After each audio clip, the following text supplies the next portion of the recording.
Salam, necəsiniz? Ümid edirəm ki, yaxşısınız. Sizə bir hekayə danışacağım. Bu hekayədən nə anladığınızı videomun altında yazarsınız lütfən. Hekayəmə başlayıram. Əzrail bir gün bir insan yanına gəlir, deyir ki, sənin bu dünyanın son günüdür. Yəni, səni aparmağa gəlmişəm. İnsan deyir ki, hələ hazır deyiləm. Mənə icazə ver, bir neçə gün sonra gəl məni apar. Əzrail deyir ki, yox, sən mütləq aparmalıyam. İnsan deyir ki, onda sən bir xahişim olacaq. Əzrail deyir ki, nədir sən xahişi? İnsan deyir ki, gəl sən bir çay verim, yemək verim, söhbət edək, sonra məni apar. Əzrail deyir, yaxşı. İnsan çay verir, sonra yeməyə içinə yuxu dərmanı atır, Əzrail yeməyini yeyir, yuxuya gedir.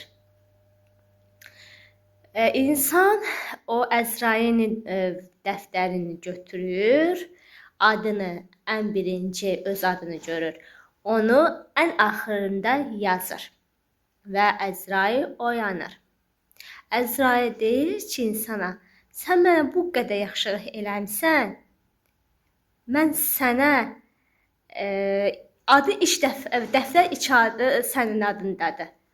Səni bu dəfə adını ən axıra yazacağım.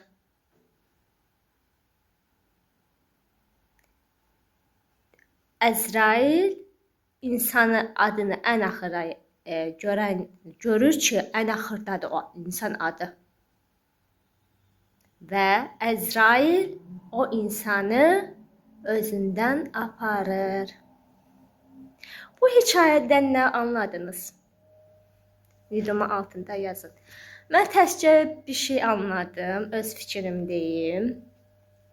Bəzən həyatımızda təbii ki, yaxşı olduğu kimi pislər də var. Pis şeylər də yaşamışıq, yaxşı şeylər də yaşamışıq.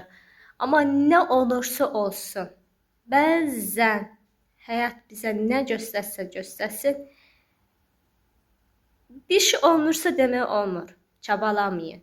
Boş-boşuna çabalamayın. Özünüzü yormayın. Nə ruhunuzu, nə özünüzü yormayın. Buraxın.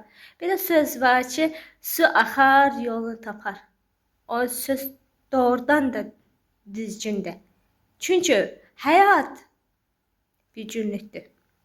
Sən hansımız deyə bilər ki, səhər yaşayacağıq? Kim deyə bilər ki, mənim həyatım qaranti altındadır? Heç kimsə, mənə heç nə olmaz. Xəstələnməyəcəm, ölməyəcəm və nə bilim, başıma pis şeylər gəlməyəcək. Deyə bilərikmi? Əlbəttə yox. Yəni özümüzü yormayaq. Özümüzün ətrafımızdakı insanlar nə ruhən yoraq, nə incidə, nə də qəlblərini qıraq. Yəni mən bunu anladım bu hekayədə. Siz nə anladınız? Videomun altında yazın. Videomu bəyənməyi, kanalıma abunə olmağı, videomu paylaşmağı unutmayın.